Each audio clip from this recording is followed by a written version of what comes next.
I don't know. It's a little bit more. And then the other main thing is once I've checked the flight, like you said, I look at the throat. Yes. And you will concurrently see those white. A lot of South Africans don't even look at it. The white spots in the throat. The white spots in the throat, more or less now. Yes. Go look at your young babies that haven't even been on the road because of our COVID now. Yes. You're going to see babies have changed. They've been flying for 2 months around the loft. Yes. That's no stress on them. They Correct. fly as much as they want. But go look and see how many of them are starting to get white spots. Mark them down. Those will not be your champion birds. No. There'll be a pigeon that comes home, wins you a race, does this, does that. But not and why do they get it? From my experience, I still don't know why. Ook sê, nee, maar ek weet wat om te doen. I'll give them this, I'll do them that. There's something not right. Something is wrong. And then that breathing pipe as well must be closed. Not So in this other round. words, it mustn't be big and round like that. It must be. And they're born like that. Yes. Mustn't be because now I've had them on Thailand and respiratory for 6 weeks. No, it's a muscle. That's a muscle. Yeah. That's a muscle. It's born like that. Like a pigeon is born with supple muscles. Yes. You can't antibiotic him into supple muscles. There's no antibiotic that gives them breaks. Yes. You know? So you've got to be careful. So those are things that I look for. Sorry, Stia. No. I'm happy that you did, because I wanted to ask that question. Then you mentioned earlier that you see if something goes wrong, there's what you call a break in the eye. Yeah. Can you explain that for us? And in the same breath, when you classing a bird, when you're deciding whether to buy it or not, do you look at the eye? At the end. Right. The bird's got to pass all those criteria. So if the vents aren't right, you can have the most beautiful eye. For me, and I always say for me, not for me, I say, look, you know what, I want to keep 8 pairs of birds. I don't think that one's for me. Now move to the next one. There's always plenty of pigeons available. Yes. If it's past all those things, the vents are right, the wing is right, there's no gap. Another thing, the gap between the secondary and the primary I do not like. The birds must overlap. What we used to call them is a step in the old pigeons. The old patries had a plenty and things like that. Once I've looked through that, the throat is fine, and then the feet are fine, then I'll look at the eye. Yes. As the last thing, because the eye then is where the finesse of breeding comes in.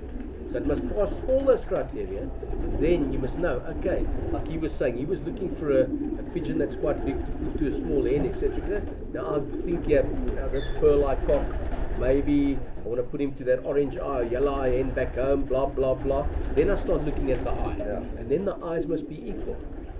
And the pigeon must be, remember in humans, we have ambidextrous people, but even ambidextrous people, certain parts, so if you're a left-handed person, your brain is slightly stronger on the left than it is on the right, and vice versa. Now, ambidextrous people, their brain is not equal, but a pigeon must be equal. A pigeon must not be left-handed or right-handed.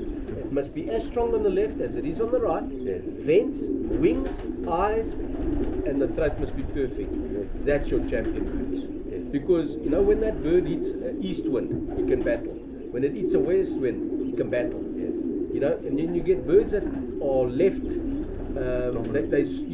the one side is stronger. Yes. As soon as the wind comes onto the weaker side, they fade. Especially if it's a headwind. They cannot handle it. Yes. And people don't realize it. Now on a tailwind, it helps them. Yes. So you clock a lot of winners, and I'm sorry because a winner's a winner, I understand that. But be careful with tailwind winners. Yes. I'm not saying it's good pigeons win tailwinds, but a lot of one-hit wonders. We have a saying in music industry, one-hit wonders. Yes. Those are very dangerous. Yes. Because the bird just came, the wind helped it, but was it the circumstances, or was it the pigeon did the pigeon really deserve that win? Maybe on the day you'll be happy, you won the race, but pigeon sport is about the future always. Yeah. Saturday's results or Sunday's history. You move on, you must move forward. And tailwind races, very careful, and birds with weaker wings, and be careful.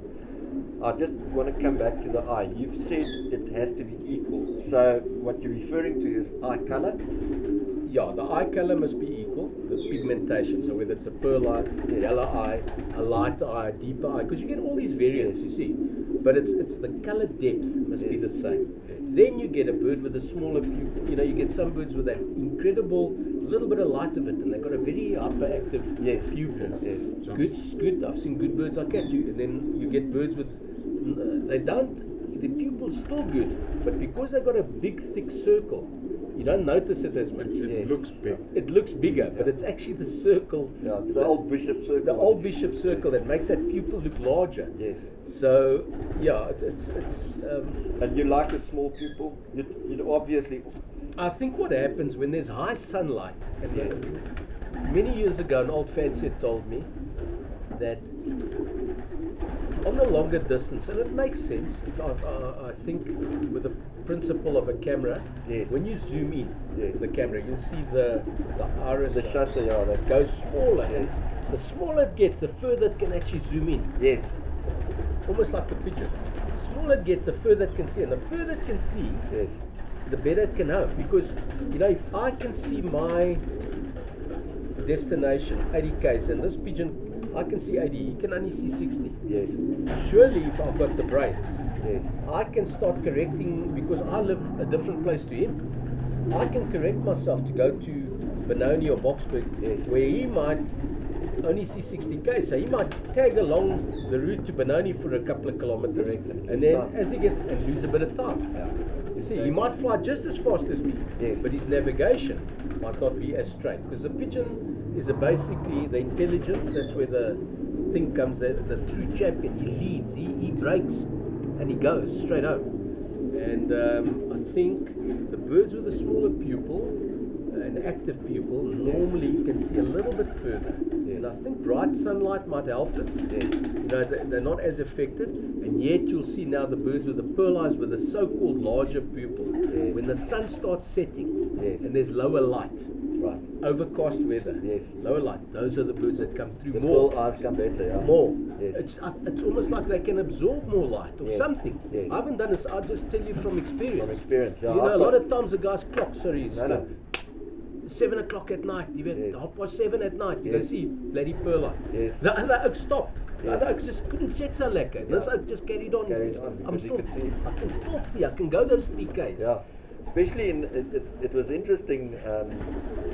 I had a couple of trips to Cape Town last year, and I had the opportunity to handle many birds in top fanciers loft in Cape Town, and it was quite uncanny that where in Gauteng it would seem that that yellow-based eyes Yes. are more prevalent in the top pigeons. In Cape Town, there are a lot of pearl eyes.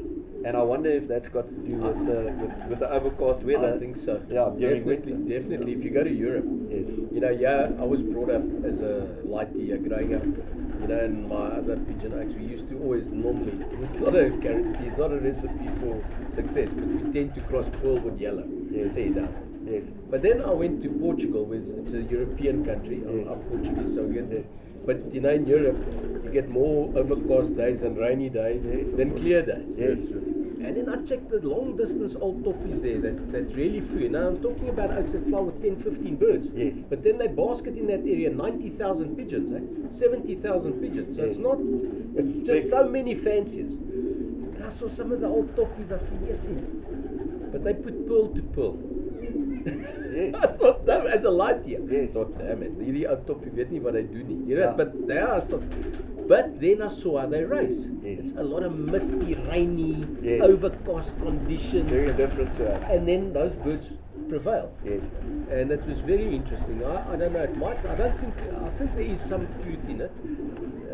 The last thing I want to have your opinion on, because I've got a strong opinion regarding feathering, and that is something my dad taught me when I was still very young, and he used to select on it, and he'd go into the loft at night when there's no light, and the two things he did was he'd feel for the vents like you do, but he'd also feel for the feathering.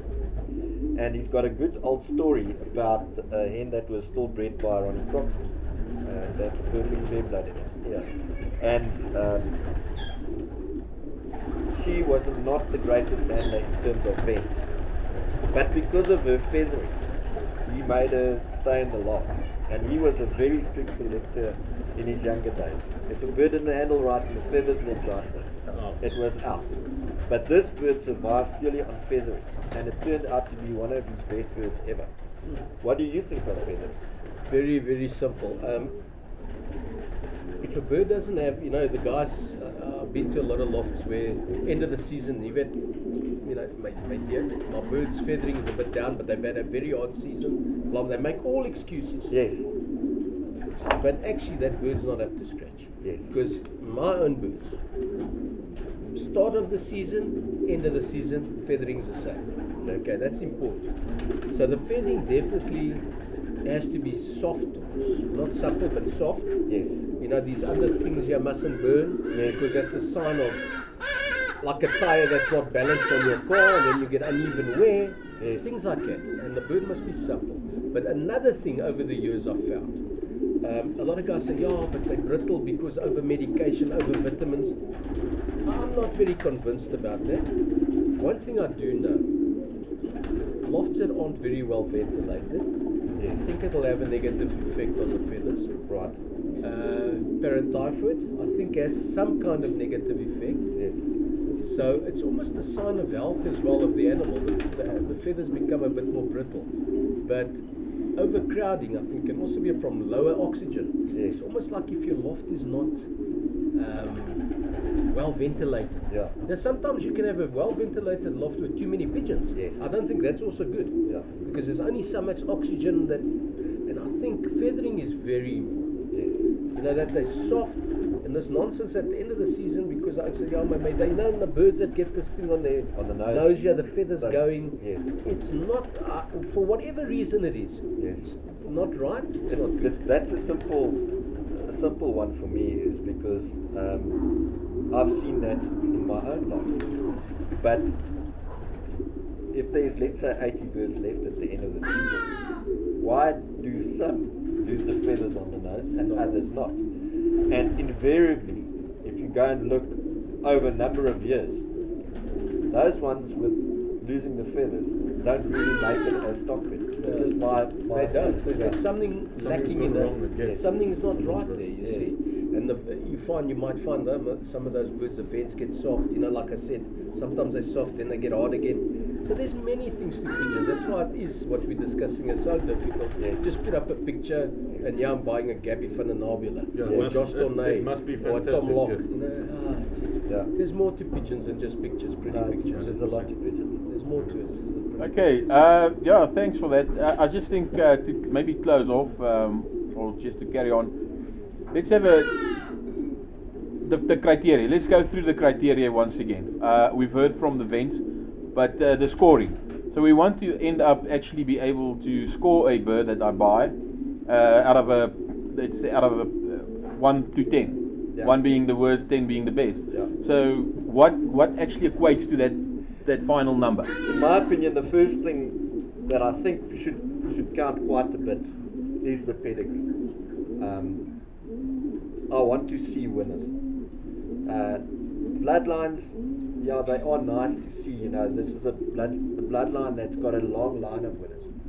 To take an example, the De Rosa blondes. I mean, long line of winners. Many people having success with them. In South Africa, the Patry line, I think we had a discussion earlier that, I think last year on the Sandpo medal ceremony, by far and away the majority of medal winners had some Patry blood. So it's nice to be able to pick up, I see Twilight, I see Turbo Tom, I see Blaugrote, I see Old Joe. So pedigree for me is important in terms of bloodline, but more important in terms of winners. So if I see 4 or more winners amongst the parents and grandparents, that would be a 10 out of 10. If there's 2, maybe it would be a 6 out of 10. If the bird himself is a winner, once again, that would be scoring higher. You have to be and try and be objective as far as that's concerned. And then I think from a physical perspective, I agree with Joe. I think the first thing is how strong the vents are, and for me also how supple the muscles are. I like a bird that's got supple muscles. I don't like a bird that handles like a plank. You get some of the old Janssen blood. I remember those muscles were very, very stiff and hard. So I'm looking for suppleness in muscle. So in terms of, let's call it build or handling, that would typically count out of 10. You know, then